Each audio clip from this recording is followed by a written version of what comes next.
everyone, welcome to Earth IS. Dear aspirants, in today's session we are going to discuss about India-European Union Free Trade Agreement that has been concluded recently, and this topic is important from your upcoming prelims and mains 2026. And here we will discuss this agreement from IR's perspective. Though this topic is also important from economics perspective, here we will deal with the IR's angle. So let's dive in. First, we will discuss the context. What is the context? Why are we discussing this topic? Then we will discuss about this free trade agreement. Moreover, we will also discuss the historical context. You must be knowing that this trade agreement has been concluded after 2 decades, and before that, several attempts has been failed. Right? Then we will see the key advantages for India and European Union, as it is a bilateral free trade agreement. So we will see the advantages from India's perspective as well as European Union's perspective. Then we will also see the challenges. Moreover, we will see the conclusion, and finally we will discuss a question from means answer writing perspective. Now let's see one by one. First, what is the context? So you must be knowing that India and European Union concluded a free trade agreement on 27 January 2026, just 3 days before, and during 16th India European Union summit held in New Delhi. So first important point, India and European Union has concluded a free trade agreement. Date is not important, simply you have to remember that in January 2026, right? And during what 16th India European Union summit held in New Delhi. So such facts may be asked in your prelims, right? Next, dubbed as mother of all deals, by whom Ursula von der Leyen. Who is she? She is the president of European Union, right? And you must be knowing that 2 persons were chief guest of Republic Day 2026, right? And one of them was Ursula von der Leyen. She is the president of European Union, and described by the PM Narendra Modi as India's biggest ever trade pact. Right? So, see, there is a slight difference between the word pact and agreement. See, generally agreement may be oral or written, and it is less formal. Though it is formal, but it is less formal. But when we talk about pact, it is always in written form, and it is formal, strictly formal. For example, defense pact, environment pact, these are always in written form, right, and always formal. But agreement may be even in oral format, right? So this means first it is called as mother of all deals. Again, Indian Prime Minister called it India's biggest ever trade pact, and this agreement ends nearly 2 decades of negotiation. See, what is the story? We will see the story, but simply I would like to tell you that this negotiation started in 2007, right, and now concluded in 2026. So almost after 2 decades, right, this trade agreement has been concluded. Simple. And again, creates a strategic economic corridor in a time of global trade fragmentation, US tariff pressures, and geopolitical uncertainties. So, 2 biggest reasons. First, US tariff pressures. Obviously, you must be knowing US, right, is imposing certain type of tariffs and has imposed certain types of tariffs. Right, it has adopted the policy of protectionism, especially related to trade and migration, and it has arisen a great challenge for India and even at global level, right? Then geopolitical uncertainties, obviously war-like situations. For example, for last 4 years, Russia-Ukraine war, right? Israel-Palestine issue, right? Uncertainties in other countries, for example, recently in Iran. So after watching this scenario, right, European Union is a good option, right, for Indian goods. Now, next, so about this trade agreement. First, It is a comprehensive modern trade pact. I have already told you the meaning of pact, right? Always formal and written format that eliminates or reduces tariff. Obviously, as name is clear, free trade agreement. Free trade means for both parties, whether it is bilateral, trilateral, or multilateral. When it is a free trade agreement, it simply means it eliminates or reduces tariffs on goods, liberalizes services, trade, boost investments, and includes provision on mobility, for example, migration related issues, right? Sustainability and regulatory cooperation. So this is all about the free trade agreement. Now, what is the impact of this agreement? So it covers nearly 2 billion people. Obviously, you must be knowing alone India has 1.4 billion people, and rest around, you can say, 0.6 billion people in European Union. So combinedly, nearly 2 billion people are affected after by this agreement, and it also covers 25% of global GDP, right? So this is how this trade agreement, right, affects both parties. Next, it aims to double bilateral trade by 2032. Here, this is very important time, right? Why important point? Because such type of options are given in prelims, that this trade agreement aims to provide or aims to double bilateral trade by 2047. The answer should be no. It is 2032, right? And provide rule-based stability amid volatile supply chains. Obviously. Now, next. So, historical context. As I said, that this negotiation started in or began in 2007 and now concluded in January 2026. So, see, in 2013, we missed it from, or it was a near miss. Near miss, why? Because that time it was almost on the verge of conclusion, right? Almost. But due to sudden removal, right, or moved out of Ignacio Garcia Bercero, right? He was the Union's chief negotiator, and this person suddenly moved out from European Union, right? And due to which this deal or this trade agreement collapsed. But now Indian officials were more cautious this time, right? They took lesson from previous failure, right? Obviously, for example, if you failed your prelims last year or means last year, obviously, if you are a serious aspirant, you will take lesson from your mistakes and you will try to remove those mistakes. Obviously, same thing happened with Indian officials, and they had a sense of urgency, a strong sense of urgency this time, and that's why the deal concluded. They succeeded this time. So there was a genuine fear that momentum could be lost again and the window of opportunity could close once more.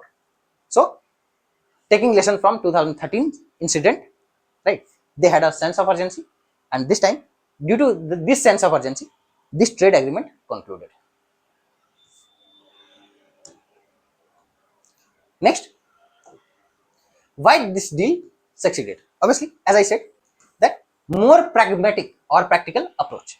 First, this time both parties adopted a graded or phased strategy for contentious issues. Contentious means disputed issues, right? For example, automobiles, spirit, these are contentious issues. Apart from that, agri products, right? Agriculture products, right, were excluded. Why? Because India, to protect the interest of Indian farmers, right? No agri products will be imported from European Union, and the purpose is to protect the Indian farmers. And mostly, dairy products will affect the Indian farmers, right? Now, geopolitical shift, obviously, as I said, especially America's influence is one of the biggest reason. Second important reason, that geopolitical situation like war, as I gave example, Russia Ukraine issue, right, Israel Palestine issue, right, uncertainties in other countries, like recently in Iran, right? Apart from that, China's expansionist policy. So such are the reasons behind this trade agreement. And European Union, right, emerged as a good option for Indian goods. Okay. Next, key features of this agreement.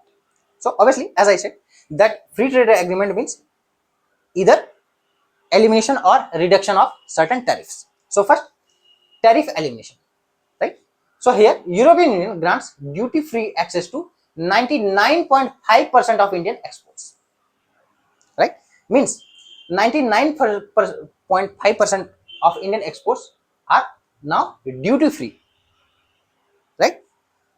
In return, India is allowing 97.5% goods, right? So we will not, or we will get access to European Union market of 99.5% of Indian goods, and in return we are allowing 97.5% European goods to Indian markets. So in return, you can see directly we are gaining 2% of what? Export, right?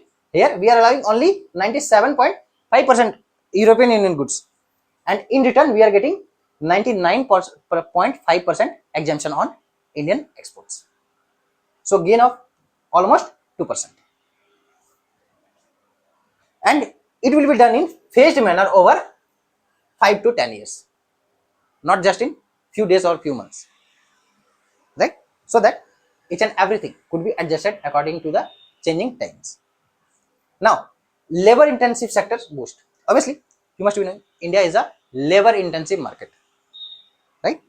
So zero duties on USD 33 billion of Indian exports, right? No duty or zero duty or duty free on up to $33 billion Indian exports, right? And it includes textiles, apparels, leathers, footwears, gems and jewelries, marine products, chemicals, plastics, sport goods, toys, right? Now, projected impact. Obviously, it will impact textile and apparel exports, potentially rise from 7 billion to 30 to 40 billion dollars, and creating 6 to 7 million jobs in India. Simple. Next, calibrated liberalization of European Union goods. So here, quota based access for luxury cars. Now, luxury cars will be cheaper. Cheaper means earlier there was tariff of 110%. For example, you bought a car of 1 crore, right? Luxury car, right? Then the duty was 110%, means 1.1 crore would be the tax earlier. But after signing of this trade agreement, you will have to pay only 10 or only 0.1 crore, right? So that is the complete reduction of tariff from 110% to just 10% on luxury cars, right? Imported cars. Again, wines duty from 150% to just 20 or 30%, and on spirits just 40%. Apart from that, tariff eliminated on Airbus aircrafts. Obviously, complete, right, wipe off, or you can say complete elimination of tariffs on Airbus aircrafts. And processed foods, 0% tax on most machinery and pharmaceuticals products, right? So we will see the list. Again, service and mobility framework. Here, India gains access to 144 European Union subsectors, and it includes IT, finance, education, professional services. Again, easier visa for skilled professional. Skilled professional, for example, engineers, doctors, right? They are called skilled for professionals. They will get easier visas, right? Apart from that, students, right? For example, you are a student, you want to go European, any country of European Union, right? It includes, as I said, 27 countries. And one most important thing that you must remember, that Britain is not part of European Union, right? Earlier it was part, part of European Union, but now it is not the part of European Union. So it includes only 27 countries. So students up to 9 months post study work rights. So if you are a student, you are going to any European Union member or member country, right? After or you can say after study, you can stay for 9 months, right? Why? For post study work rights. Apart from that, Ayush practitioners, right? They will also get easy visa, right? Then support short-term movement and future social security agreements. So this was all about the India-European Union Free Trade Agreement. Now you can see the list of goods and their tariffs, right? Here is the list of goods and their tariffs before and after agreement, right? You can just have a quick look. Now, key advantages for India and European Union. First, we will see India. So here, preferential access to 450 million plus consumers European Union market. Obviously, as I said, instead of US, right, we have a new option like European Union, right, for export, for import, and Indian goods will directly get access to 450 million plus consumers. Apart from that, duty-free exports of items such as textiles, leathers, gems, spices. Obviously, since ancient time, India is famous for spices. Right? If you have read history, you must be knowing. Again, a duty-free quota of 1.6 million tons of steel. Right? That India can export 1.6 million tons of steel to the European Union. Again, easier for skilled Indian workers like doctors, engineers. Right? Dialogue on carbon border tax. India is said to be treated like other European Union partners. Right? We will see CBAM, then that time we will discuss. Right? Phased out tariffs on arms, ammunition, among other goods. So these are advantages for India. Now advantages for European Union. So here tariffs removed or cut on 90% of European Union goods. So earlier we have seen that we are getting exemption on tariffs of 99%, 99.5% goods, and in return we are allowing 97.5% European Union goods. So directly gain of 2% of goods, right? So here, so tariffs removed on 90% of European Union goods. Wine duties cuts from earlier we have seen 150% to just 20 to 30%, and on spirit just 40%. Cars, obviously we have seen from 110% to just 10%, and here it is a quota that only 2,50,000 or 250,000 vehicle quota is there. Means only such number of cars can be imported. This is a number limit, right? Next, tariffs eliminated on Airbus aircraft we have seen, and processed foods.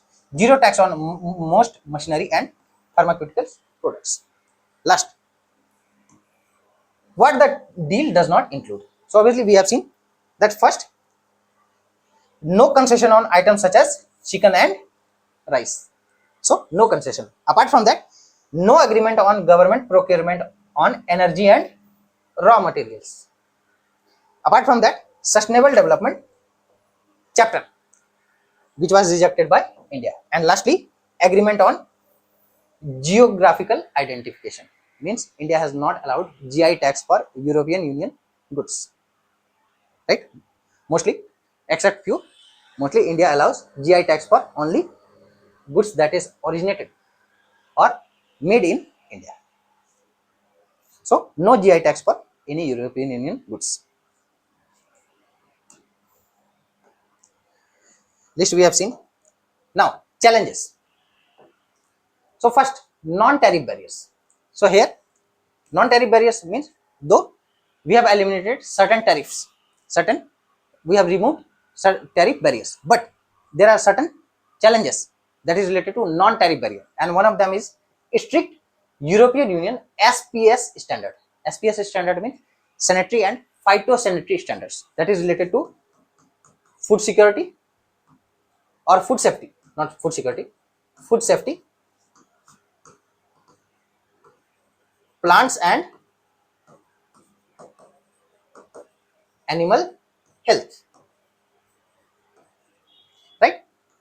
That is covered under sanitary and phytosanitary standards, right? That is a barrier, that in the name of sanitary and phytosanitary standards, certain Indian goods can be rejected, right? You must be knowing that even though or certain number of agri products, right, or products that is exported by India has been rejected or are rejected by different countries in the name of SPS standard, sanitary and phytosanitary standard.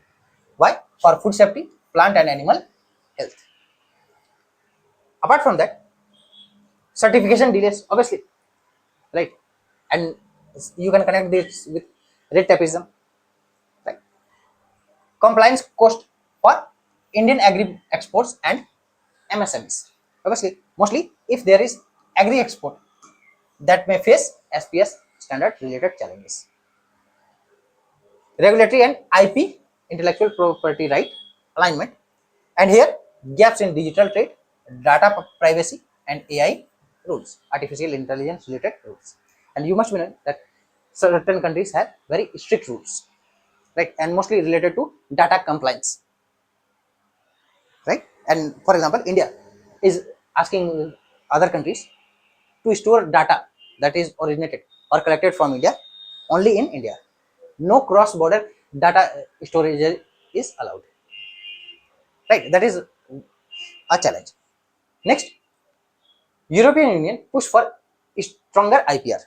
Data exclusivity may impact India's generic pharma sector. Obviously, India hub for generic medicine, generic pharma sector, right? CBAM. What is CBAM? It means carbon border adjustment mechanism, right? And this has been, or this came into effect this year, 2026. What is it? CBAM, carbon border adjustment mechanism.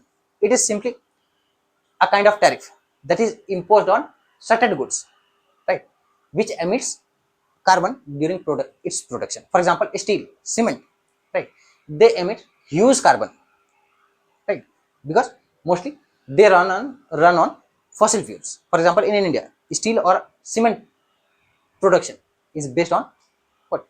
Fossil fuels.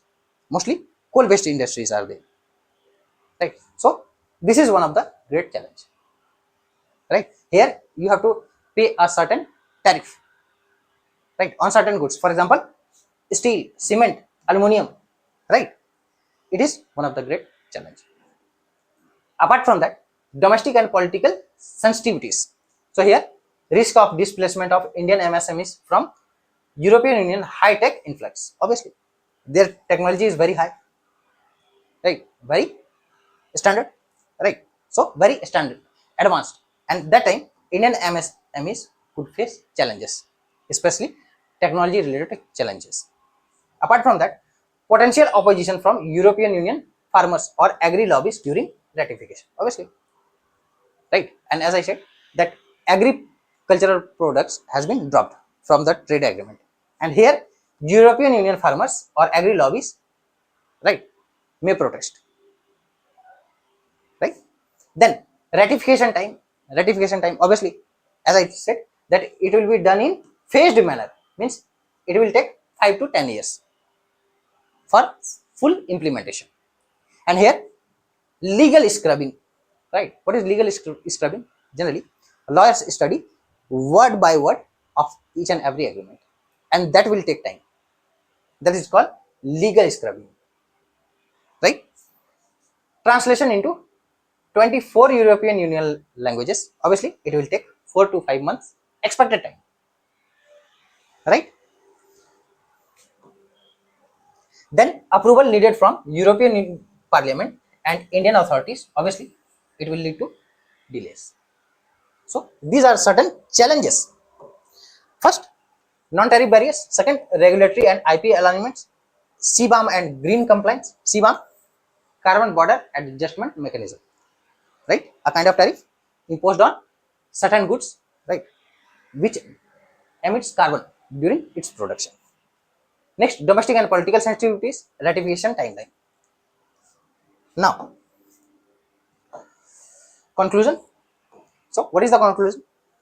So, we have seen all the key aspects. In spite of that, the India-European Union Free Trade Agreement represents a strategic pivot towards a multipolar, resilient global trade order amidst US protectionism, geopolitical disruptions, and supply chain vulnerabilities. It goes beyond economic to deepen cooperation in technology, climate action, security, and mobility, reinforcing India's multi-alignment foreign policy and laying a strong foundation for Viksit Bharat by 2047, while advancing European Union strategic autonomy. So that is the conclusion. And you must be knowing that whenever you write your answer, at the end you write the conclusion, right? And always remember that the conclusion should be optimistic. Those there are certain negative aspects, lacunas, problems, right? But always remember that you are going to be a civil servant, bureaucrat, and you will have to solve the problems. So your conclusion should be always optimistic and positive. Now let's see the question, and you can try to write this question, right?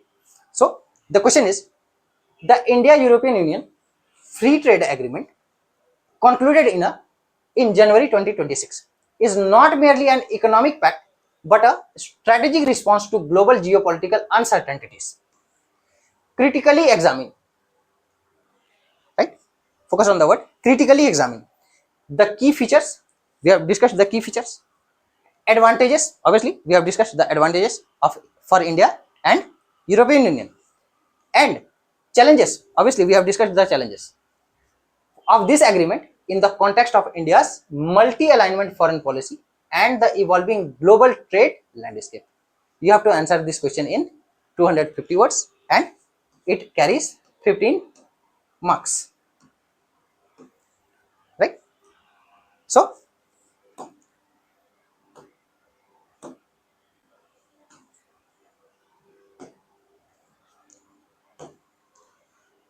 we have discussed the context, right? Then we will discuss about this free trade agreement. Then we saw the historical context. Moreover, we discussed the key advantages for India and European Union. We also see the challenges and conclusion, and finally we discussed a question. So that's all for now. Thank you.